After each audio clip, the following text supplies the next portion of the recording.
முதலமைச்சர் ஏன் பேசலன்னு சொல்லிட்டே இருந்தாங்க. இன்னைக்கு பேச ஆரம்பிச்ச உடனே அவர் சொன்ன வார்த்தை பார்ட்டி ஃபண்ட் சொன்னார். எந்த பார்ட்டின்னு சொல்ல, அவர் பார்ட்டி ஃபண்ட் அப்படின்னு சொல்லியிருக்கிறாரு.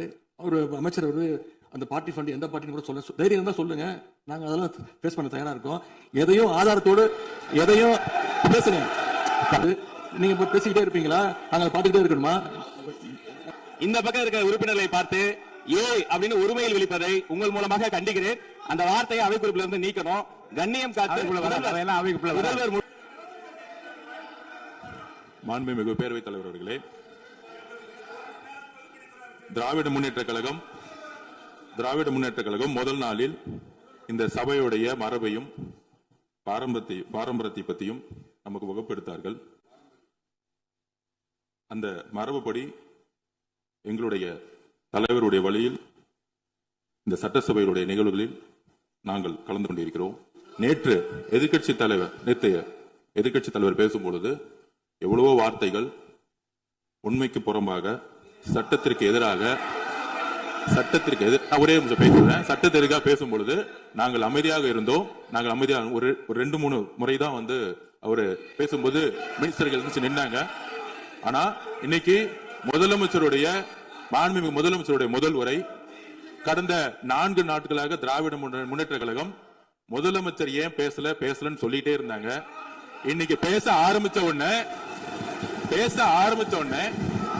அவர் சொன்ன வார்த்தை பார்ட்டி ஃபண்ட் சொன்னார். எந்த பார்ட்டின்னு சொல்ல. ஆனா அந்த வார்த்தைகள் சொல்லி முடிஞ்ச உடனே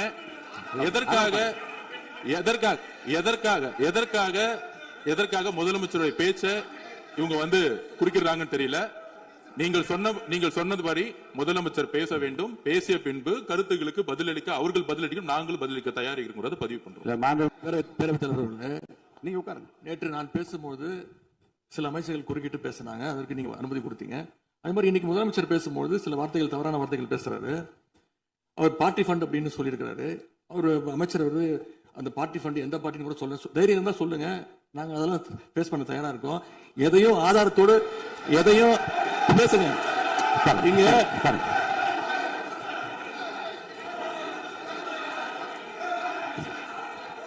அது மாதிரி பேரவைத் தலைவர் அவர்களே, நேற்று நான் பேசி முடிஞ்சோடனே நீங்க அவை முடிஞ்சிருச்சுன்னு சொல்லிட்டீங்க.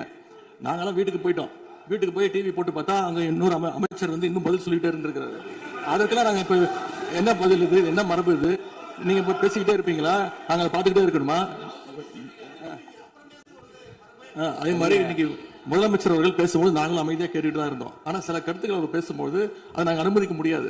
ஆதாரத்தோடு ஏதாவது பேசணும்னா, குற்றச்சாட்டுகள் சொல்லும் போது ஆதாரத்தோடு சொன்னீங்கன்னா அதை நாங்க ப்ரூவ் பண்றதுக்கு தயாராக இருக்கு.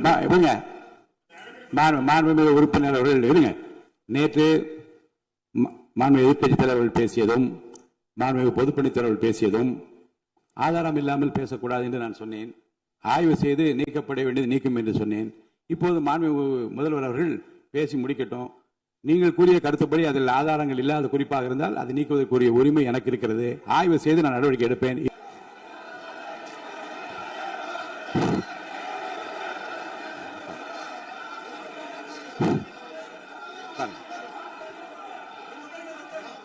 பாருங்க பாருங்க பாருங்க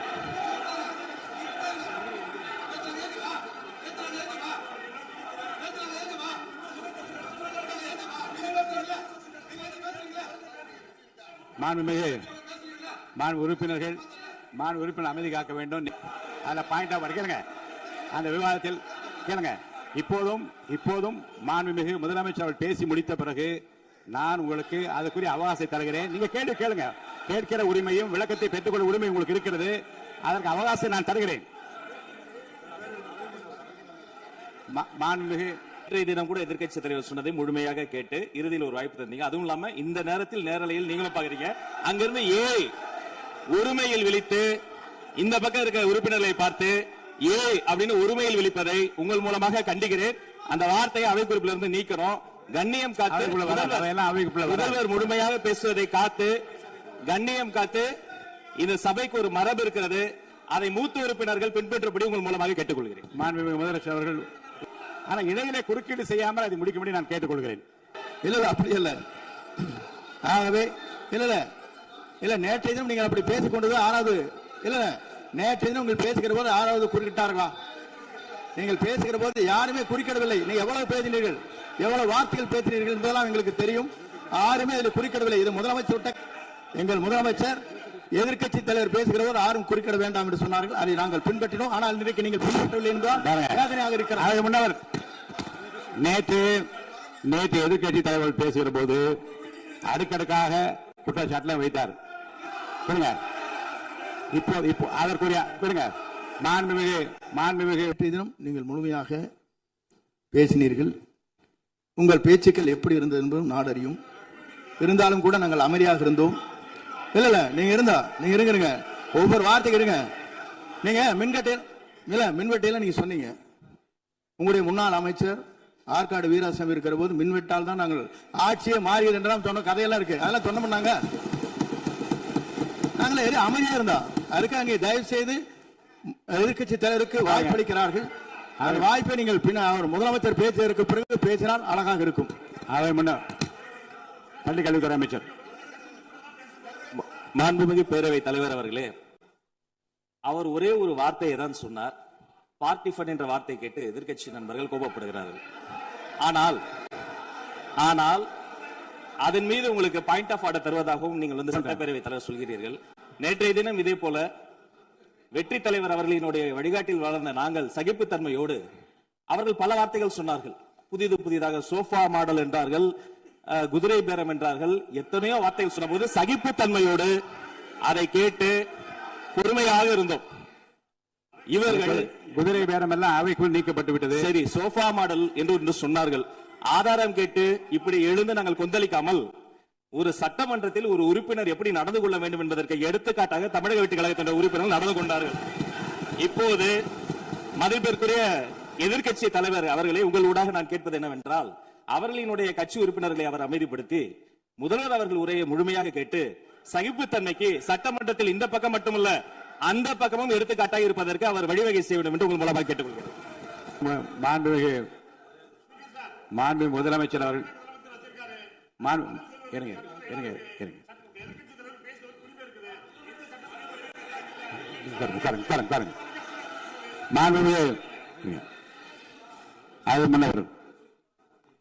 மரபு இருக்கிறது. எப்போது வேணும் பாயிண்ட் ஆஃப் ஆர்டர் இருக்கலாம். இருந்தாலும் கூட நீங்க அந்த மரபை நீங்க கடைபிடித்தீங்களா உங்க ஆட்சியில?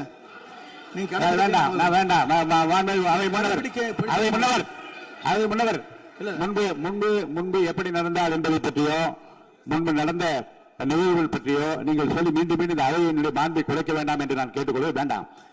இப்போது உள்ள பிரச்சனை, மாண்பு முதலமைச்சர் அவர்கள் தன்னுடைய பேச்சை உறுதி செய்து முடிக்க வேண்டும். அவர் முடித்த பிறகு எதிர்க்கட்சி தலைவருக்கு நான் நிச்சயமாக வாய்ப்பு தருவேன். அவர் கேள்வி கணைகளை தொடுக்கலாம், சந்தேகங்களை கேட்கலாம், விளக்கம் தருவதற்கு மாண்பு முதலமைச்சர் அவர்கள் தயாராக இருக்கின்ற அமைதியாக அமரும்படி நான் கேட்டுக்கொள்கிறேன். இப்போது எந்த விதமான பாயிண்ட் ஆஃப் ஆர்டர் பேசிய பேச்சுக்கள் என்னென்ன இருங்க, என்ன என்ன என்ன என்ன என்ன உங்களுக்கு சந்தேகம் இருக்கிறதோ, வினாக்கள் இருக்கிறதோ அதை நீங்க கேட்கலாம். அவர் பதில் சொல்வதற்கு தயாராக இருக்கிறார். பேசி முடிக்கின்ற வரை அமைதி காக்கும்படி உங்களை நான் கேட்டுக்கொள்கிறேன். மாண்புமிகு எதிர்க்கட்சி தலைவர் முழு ஒத்துழைப்பை நீங்கள் தர வேண்டும் என்று நான் எதிர்பார்க்கிறேன்.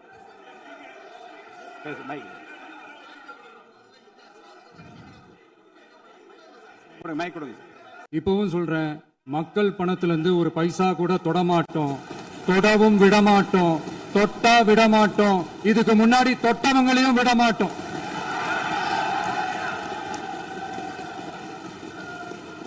ஒவ்வொரு ஊழலா வெளியில வரும் போலே, ஒவ்வொரு வேஷமா கலைஞ்சிரும் போலே,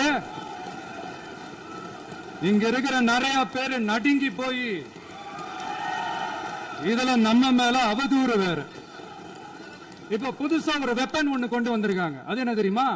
அவங்க தயவால தான் நம்ம ஆட்சி நடக்குதான். மக்கள் தயவால இந்த ஆட்சி நடந்துகிட்டு இருக்கு. மனசாட்சி உள்ள சக்திகளோட ஆதரவால இந்த ஆட்சி நடந்துகிட்டு இருக்கு. நாங்க தான் அனுப்பி வச்சோம் அப்படின்றாங்களே. அனுப்பி வச்சவங்களுக்கு மினிஸ்ட்ரியில இடம் கொடுத்தா ஏன் கதறீங்க? ஏன் இவ்வளவு கோபம்? ஏன் இவ்வளவு கதறல்ஸ்? இதுல இன்னொரு முக்கியமான விஷயம், மார்க்சிஸ்ட் கம்யூனிஸ்ட் கட்சி நமக்கு ஆதரவு கொடுத்தது சுயேட்சையா எடுத்த முடிவுன்னு சொல்றாங்க. அதே மாதிரி இந்திய கம்யூனிஸ்ட் கட்சி நமக்கு ஆதரவு கொடுத்தது சுயேட்சையா எடுத்த முடிவுன்னு சொல்றாங்க. இதுல எங்க இருந்து நாங்க தான் அனுப்பி வச்சோம்னா புரியலையே. மக்களுக்கு நல்லா புரியும், எல்லாத்தையும் தெளிவா பார்த்துக்கிட்டு இருக்கிறாங்க.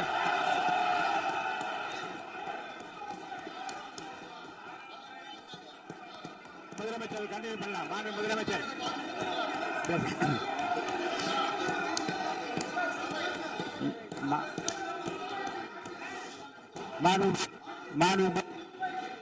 மாண்பு முதலமைச்சர் நீங்க கண்டினியூ பண்ணலாம்.